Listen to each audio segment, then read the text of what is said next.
তিনি তোমাদের জন্য এই জমিন বিস্তৃত করে দিয়েছেন এবং তাতে পাহাড় ও নদী বসিয়ে দিয়েছেন।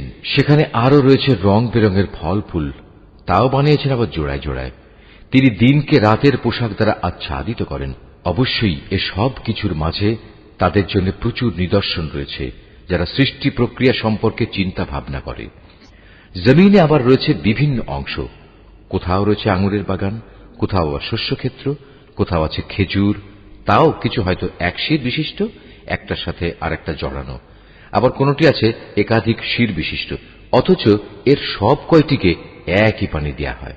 তা সত্ত্বেও আমি স্বাদে গন্ধে এক ফলকে আরেক ফলের উপর প্রাধান্য দিয়ে থাকি। আসলে এ সব কিছুর মধ্যে সে সম্প্রদায়ের জন্য বহু নিদর্শন রয়েছে, যারা বোধ শক্তি সম্পন্ন। হে নবী, যদি কোনো কথার ওপর তোমার আশ্চর্যান্বিত হতে হয়, তাহলে আশ্চর্য হবার মতো বিষয় হচ্ছে তাদের সে কথা যখন তারা বলে, একবার মাটিতে পরিণত হবার পরও কি আমরা আবার নতুন জীবন লাভ করব? এরা হচ্ছে সেসব লোক যারা তাদের মালিককে অস্বীকার করে। এরা হচ্ছে সেসব লোক যাদের গলদেশে কিয়ামতের দিন লৌহ শৃঙ্খল থাকবে। এরাই হচ্ছে জাহান্নামের অধিবাসী, সেখানে তারা চিরকাল অবস্থান করবে। এরা তোমার কাছে হেদায়েতের কল্যাণের আগে আযাবের অকল্যাণই ত্বরান্বিত করতে চায়, অথচ এদের আগে আযাব নাজিলের বহু দৃষ্টান্ত গত হয়ে গেছে। এতে সন্দেহ নাই তোমার মালিক মানুষের উপর তাদের বহুবিধ জুলুম সত্ত্বেও তাদের প্রতি ক্ষমাশীল।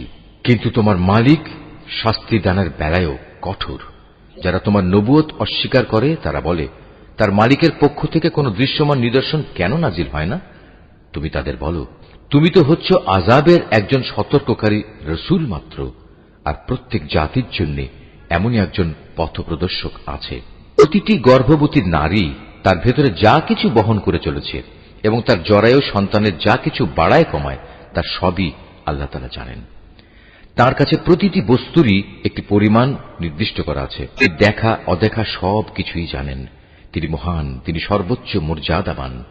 তোমাদের মাঝে কোনো লোক আস্তে কথা বলুক কিংবা জোরে বলুক, কেউ রাতের অন্ধকারে আত্মগোপন করে থাকুক কিংবা দিনে আলোর মাঝে বিচরণ করুক,